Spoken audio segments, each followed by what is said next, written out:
Ang aircraft carrier ng China ay puno ng mga fighter jets, steam turbines at sinasabing mayroong umanong mga electromagnetic catapults.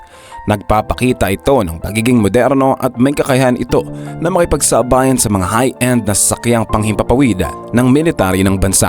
Ngunit may limang malalaking problema na kinakaharap ang China ukol sa kanilang bagong aircraft carrier. Ano-ano nga ba ang mga ito? Yan ang ating aalamin. Ang hukbong dagat ng China ay patuloy na nagpapalawak ng kanilang kakayahan sa pandagat at ang mga aircraft carrier ay naging isang malaking bahagi ng pagpapalawak na ito. Ang unang aircraft carrier na kinuha ng China ay ang Liaoning na orihinal na itinayo para sa Soviet Navy at pagkatapos ay binago ng China. Ang Liaoning ay sumailalim sa ilang mga flight test at pagsasanay mula nang ito ay maipresent sa publiko. At ito ay nilabas sa iba't ibang bahagi ng Pacific, kabilang ang Red Sea, South China Sea at Kanlurang Pacific. Ang pangalawang aircraft carrier ng China, ang Shandong, ay inilunsad noong 2017 at ito ay isang kopya ng gawa ng China ng Liaoning. Ang Shandong ay sumailalim din sa ilang mga flight test at pagsasanay at ito ay nilabas sa South China Sea. Ang ikatlo at pinakamahusay na aircraft carrier ng China, ang Fujian, ay inilunsad noong Hunyo 2022 at kasalukuyang sumasailalim sa mga pagsusuri ng mga iba't ibang sistema ng kanyang lakas. Ang Fujian ay mas advanced kaysa sa mga naunang aircraft carrier ng China na mayroong isang electromagnetic catapult na nagpapahintulot para sa paglalabas ng bagong henerasyon ng mga eroplano na batay sa carrier. Ang electromagnetic catapult ng Fujian ang nagpapabukod dito mula sa iba pang aircraft carrier ng China na gumagamit ng isang sistema ng paglabas na ski jump. Isa sa pangunahing hamon at issue sa Fujian aircraft carrier ng China ay ang pagre-recruit ng kwalipikadong mga piloto. Ayon kay Beijing-based naval expert Li Ji, kinakailangan ng People's Liberation Army o PLA ng hindi kukulangin sa 200 na may kwalipikadong piloto ng carrier-based fighter jet upang pangasiwaan ang 130 na aircraft na nakabase sa barko. Ang mga ito ay puno ng mga hamon dahil ang disenyo ng eroplano at pagsasanay ng mga piloto ay kasama sa pinakamahirap at komplikadong core na teknolohiya sa buong mundo na hindi ibabahagi sa iyo ng sinuman. Dagdag pa nito, ang krisis ay binibigyang diin sa isang artikulo na inilathala sa Ordnance Industry Science Technology, isang magasing militar sa China. Sinabi na ang kakulangan ng isang fighter trainer na espesyal ni dinisenyo para sa operasyon sa carrier ay humahadlang sa progreso ng People's Liberation Army Navy. Bagaman pinaigting ang mga programa ng pagsasanay ng mga piloto sa nakaraang dekada, samantalang ang unang dalawang carriers ng China ay nagtatampok ng mga disenyo ng ski jump. Ang bagong aircraft carrier's aircraft launch and recover system ay ginawa itong mahirap hanapin ang isang piloto na nagbabagay sa bagong mekanismo. Ang problema ay nagmumula sa katotohanan na ang mga piloto ng PLA Navy ay gumagamit ng Chinese-made GL-9G, isang single-engine twin-seat aircraft bilang isang carrier trainer variant. Gayunpaman, hindi ito magamit upang simulan ang mga emergency landing sa isang flight deck dahil sa mga kakulangan tulad ng pagiging masyadong magaan at mabagal. Ang mga kakulangan na iyon ay nagresulta sa pagpapalagay nito sa land-based simulated carrier training lamang. Pangalawang hamon, ang disenyo at pagtatayo ng Fujian ay nakaranas ng maraming hamon. Ang China ay may limitadong karanasan sa pagtatayo ng aircraft carrier at ang Fujian ang unang equipped with an electromagnetic catapult system na may moderno kaysa sa ski jump launch system na ginagamit sa kanyang mga nakaraang aircraft carrier. Ang electromagnetic catapult system ay kailan pa lamang ginamit sa China at ang bansa ay nakaranas ng maraming hamon sa kanyang development and integration sa Fujian. Pangatlong hamon, ang operational and maintenance costs ng Fujian ay maaaring maging mahal. Ang mga aircraft carrier ay isa sa pinakamahal na military assets na maaaring magamit. Kailangan ng malaking crew, regular na maintenance at malaking logistical support. Ang military budget ng China habang lumalaki ay hindi pa rin nakakasapat sa US at ang bansa ay maaaring magkamali sa pangangalaga sa operational costs ng Fujian. Pang-apat na hamon, Ang paggamit ng Fujian sa South China Sea ay nakakabahala sa mga kapitbahay na bansa. Ang presensya ng aircraft carrier sa rehiyon ay maaaring magdulot ng mas mataas na tensyon sa regional stability.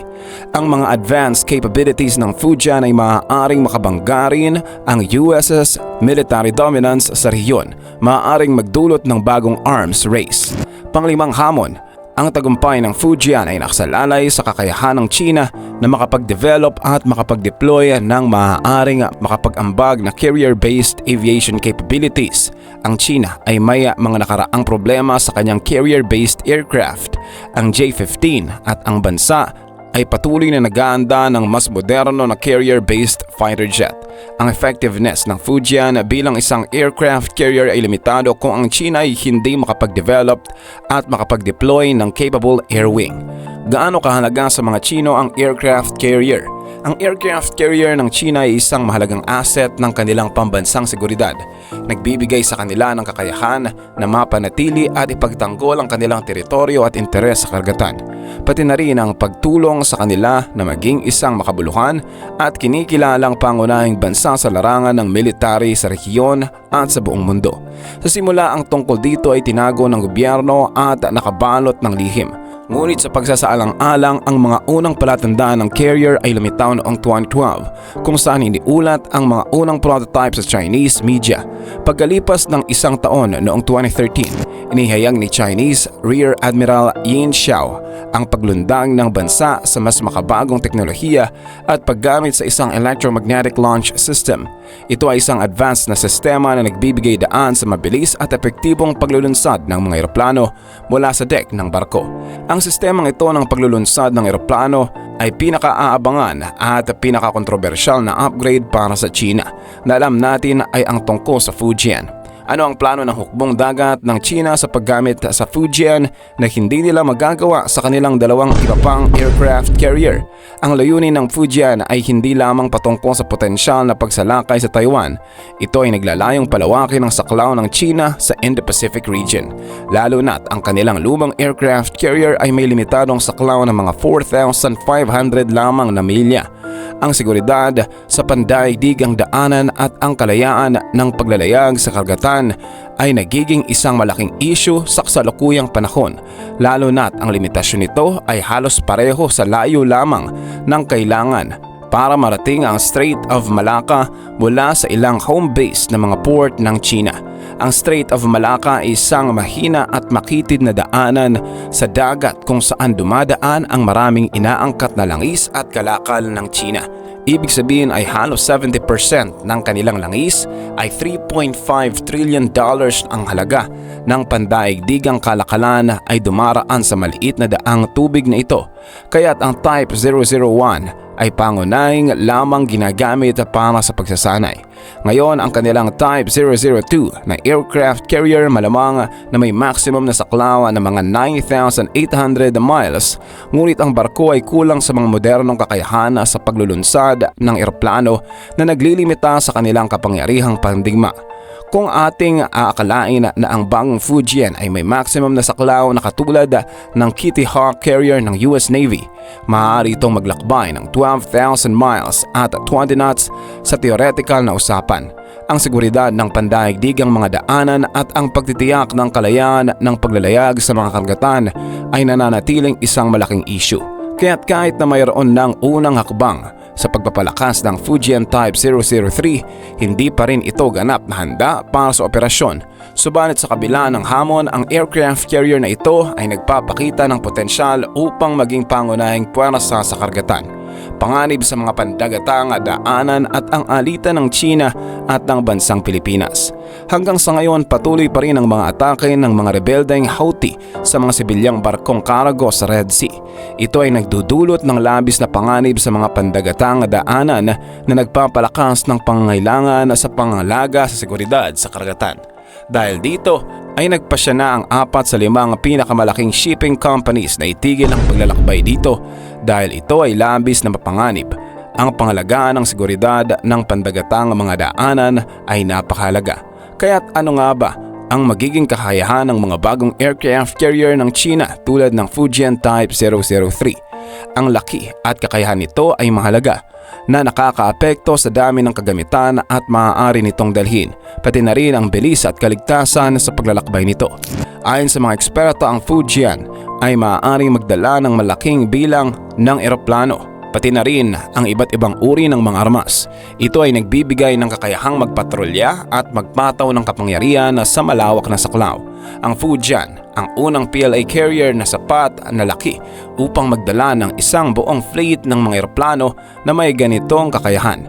Ayon sa mga eksperto tulad ng defense analyst Kyle Mickham, idagdag ang 20 eroplano sa pagitan ng helicopters at mga early warning radar aircraft at ang Fujian ay magkakaroon ng kabuoang air wing na nasa pagitan ng 50 at 60. Ang tingbang ng mga armas na nakakarga ay batay sa kung gaano kabilis naglalakbay ang carrier at kailangan nitong maabot ang 28 knots para sa isang max weight takeoff para sa eroplano na may timbang na 33 na tonelada.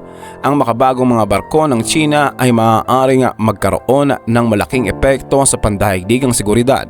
Ang pagdami ng kanilang mga barko ay maaaring magdulot ng pagbabago sa balanse ng kapangyarihan sa rehiyon. Ang pagkakaroon ng 40 multi-role fighters sa Fujian carrier ay nagpapakita ng potensyal nitong maging isang malaking puwersa sa karagatan. Ngunit may mga isyu pa rin sa kakayahan ng mga eroplanong ito na kailangang bigyang pansin. Ayon sa mga plano, ang Fujian ay bukod sa kakayahang maglunsad ng mga mas modernong eroplano tulad ng J-15, may kapasidad din ang bansang maglunsad ng mga advanced stealth fighter tulad ng J-20 at J-35. Ito ay nagpapakita ng ambisyon ng China na maging kapantay ng mga military power tulad ng Estados Unidos. Subalit may mga tanong pa rin sa kakayahan ng China na panatilihin ang operasyon ng ganitong sistema. Ito ay dahil ang mga electromagnetic launchers ay nangangailangan ng malaking halaga ng kuryente na kailangang sagutin ng isang advanced integrated power system. Sa ngayon, ito ay isang theoretical lamang at wala pang kumpirmasyon kung ito ay tunay na gumagana. Sa kasalukuyan, ang China ay nasa yugto pa rin ng pagsasanay sa mga aircraft carrier at hindi pa ganap na handa para sa malalimang operasyon. Sa kabuuan, habang ang China ay may malalaking ambisyon na maging isang pandaigdigang naval superpower, sila ay nasa proseso pa rin ng pagpapalakas at pagpapalawak ng kanilang kapangyarihan. Hanggang sa ngayon, sila pa rin ay nasa yugto ng pagsasanay at pag-unlad sa mga carrier operations.